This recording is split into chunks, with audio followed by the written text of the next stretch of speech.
तो दोस्तों स्वागत है आप लोगों का क्यूएनए सत्यम में। दोस्तों अगर आप लोग यूपी पुलिस और जीडी वैकेंसी की तैयारी कर रहे हैं तो दोस्तों आप लोगों के लिए मोस्ट इंपॉर्टेंट दोस्तों जीके जीएस के दोस्तों 100 इंपॉर्टेंट मोस्ट क्वेश्चन है जो आपकी परीक्षा में पूछे जा सकते हैं। क्योंकि दोस्तों जीके जीएस दोस्तों सभी में समान होता है, कुछ बहुत चेंजेस होते हैं लेकिन दोस्तों समान होता है। तो वही दोस्तों सभी से क्वेश्चन दोस्तों लेकर आए हूँ जो काफी मोस्ट इंपॉर्टेंट है। चलिए दोस्तों 1 लाइनर क्वेश्चन आप लोग देखिए साथ साथ में और अच्छे से देखिए। चलिए दोस्तों पहला क्वेश्चन क्या कहता है।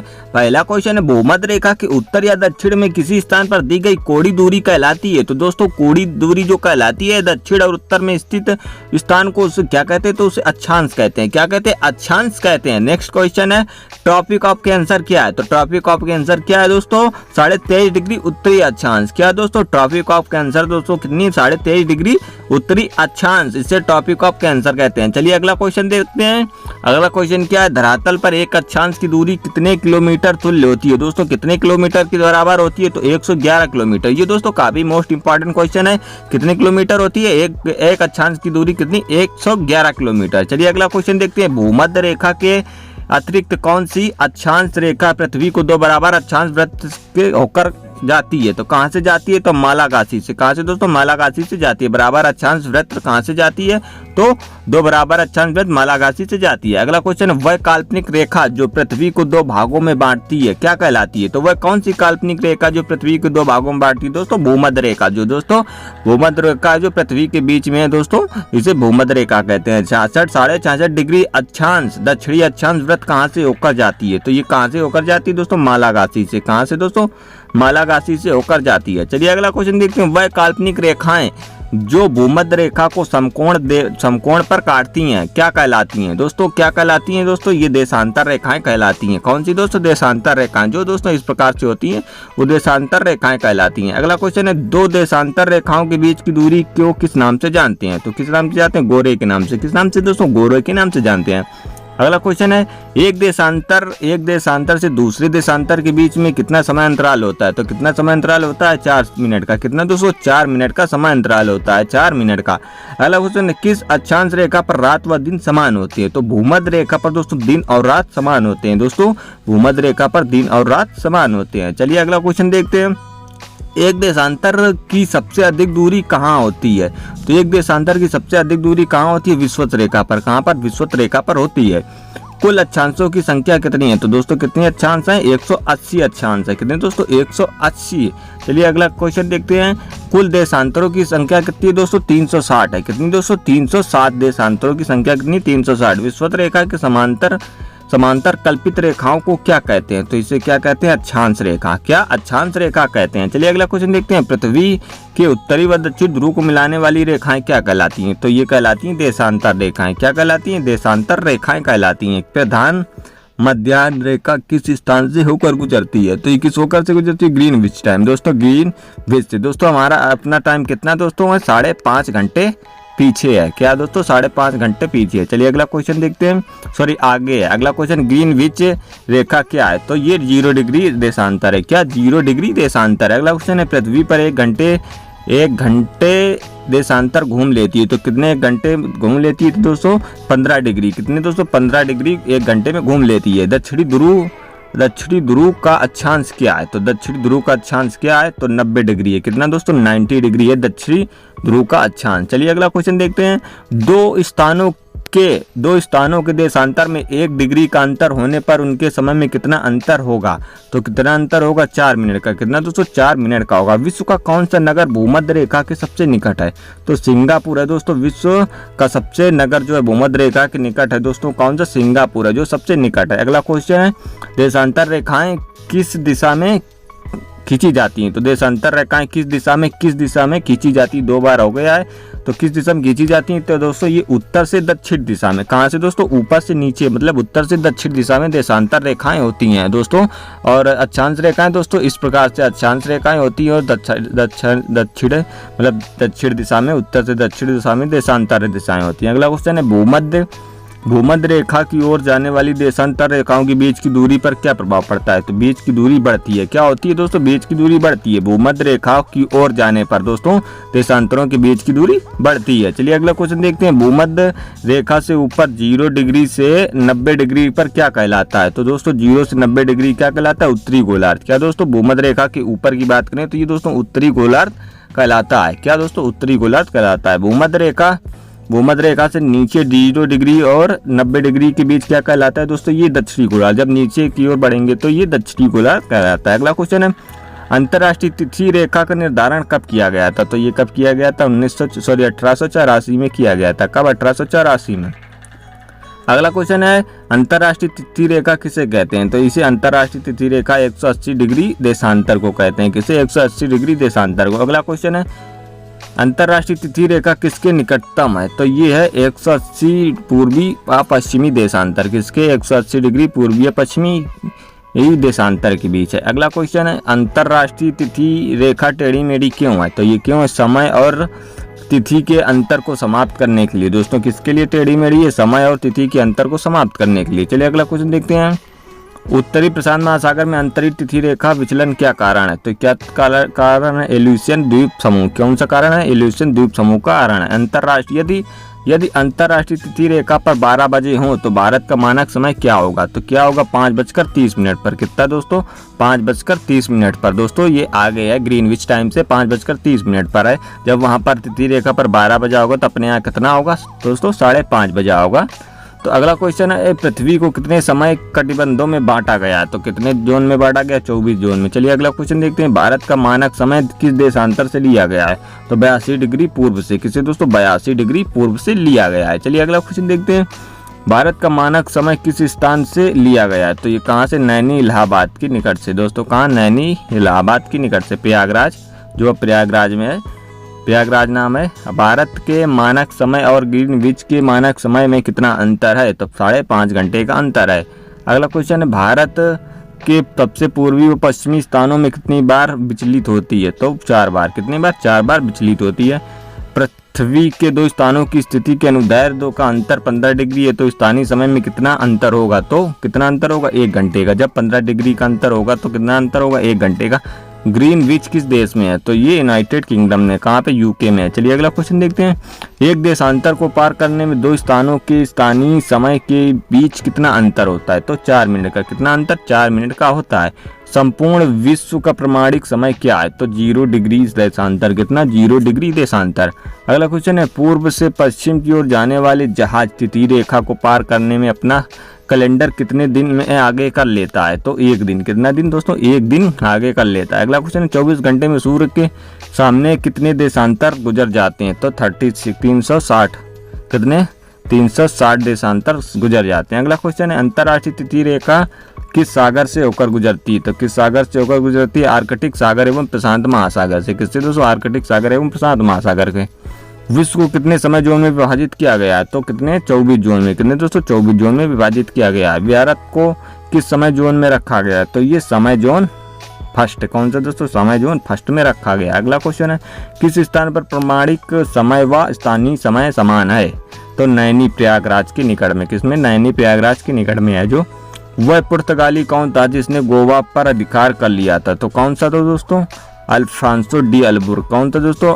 Alphonso de Albuquerque. अगला क्वेश्चन देखते हैं, भारत में ईस्ट इंडिया कंपनी का पहला गवर्नर जनरल कौन था? तो ये कौन था? Warren Hasting. कहाँ? भारत में ईस्ट इंडिया कंपनी का पहला गवर्नर जनरल कौन था? वारेन हेस्टिंग था। अगला क्वेश्चन है, किस यूरोपीय देश ने भारत में सबसे पहले अपना व्यापार फैलाया था? तो कौन सा दोस्तों? पुर्तगाल थे दोस्तों। सबसे पहले ये आए थे और सबसे बाद में यही गए थे भारत से। वास्को डी गामा भारत कब आया था? तो ये कब आया था?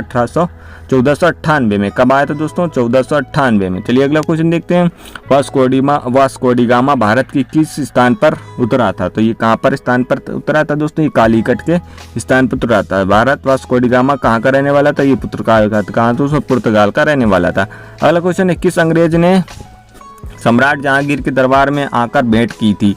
तो कौन सा अंग्रेज था? Sir Thomas Roe. कौन सा? सर टॉमस रो था। चलिए अगला क्वेश्चन देखते हैं, गोवा गोवा, दमन व दीव का उपनिवेशीकरण किसके द्वारा किया गया? तो ये पुर्तगालियों द्वारा। किसके द्वारा? पुर्तगालियों द्वारा किया गया। अगला क्वेश्चन देखते हैं, अंग्रेजों ने अपनी प्रथम कंपनी लगाने के लिए किसकी अनुमति प्राप्त की थी? किसकी की थी? जहांगीर की। दोस्तों कौन सी अंग्रेजी प्रथम कंपनी लगाने के लिए किसकी अनुमति प्राप्त की थी? जहांगीर की। अंग्रेजों ने अपनी प्रथम फैक्ट्री कहाँ लगाई? तो सूरत में लगाई थी। कहाँ पर दोस्तों? सूरत। सूरत कहाँ पे है दोस्तों? गुजरात में है। चलिए अगला क्वेश्चन देखते हैं।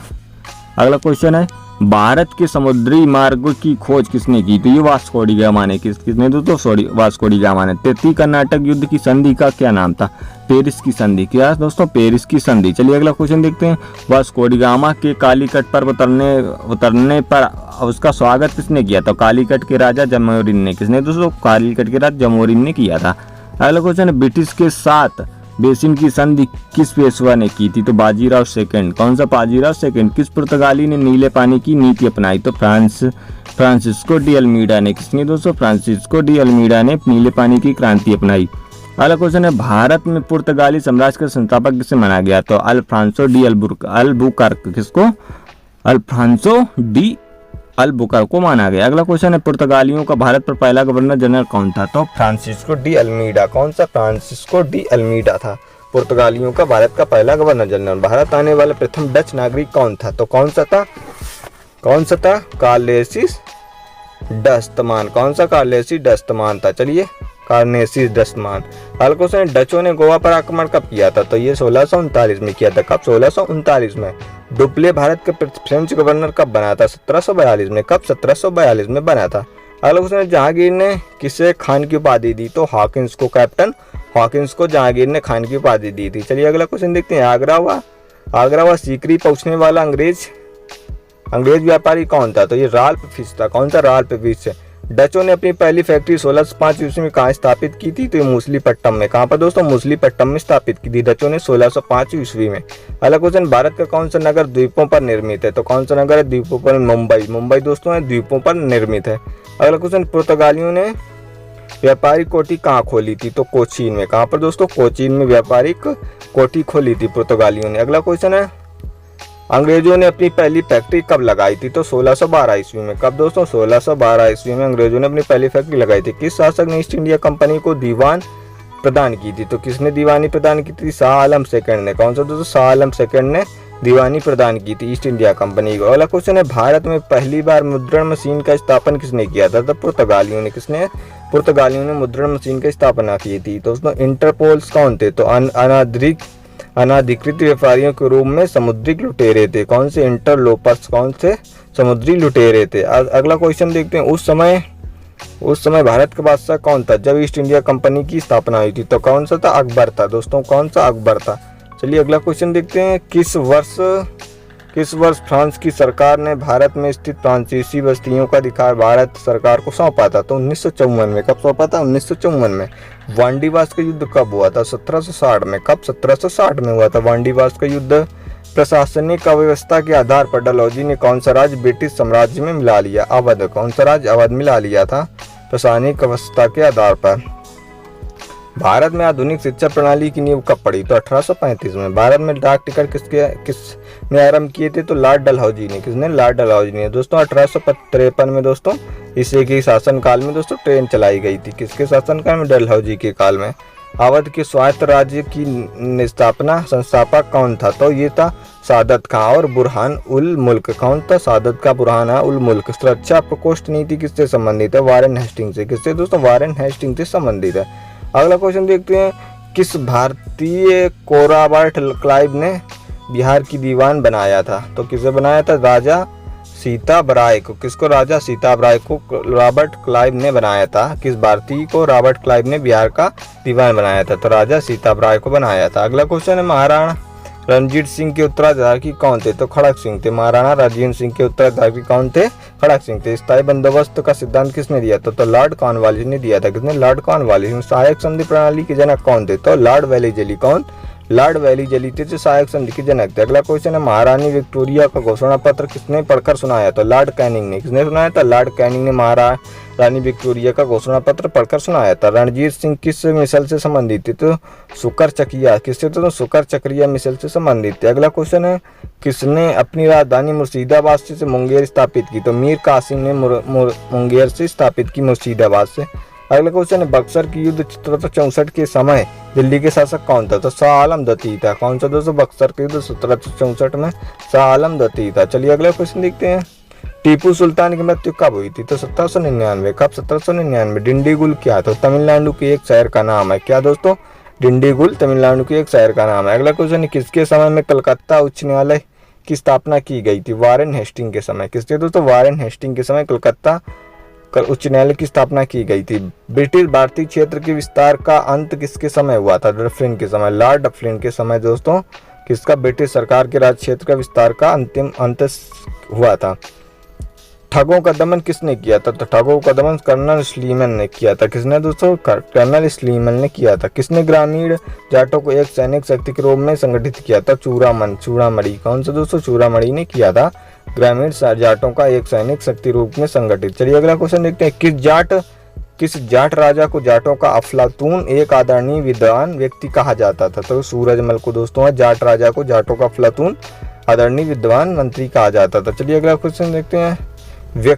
लौहगढ़ नामक किला किसने बनवाया था? तो बंदा बहादुर ने दोस्तों लौहगढ़ का किला बनवाया था। किसने? बंदा बहादुर ने। किस मुगल बादशाह के आदेश पर बंदा बहादुर की हत्या की गई? तो दोस्तों किसने की थी? फर्रुख सियार ने। किसने दोस्तों? फर्रुख सियार ने दोस्तों हत्या कर दी गई थी।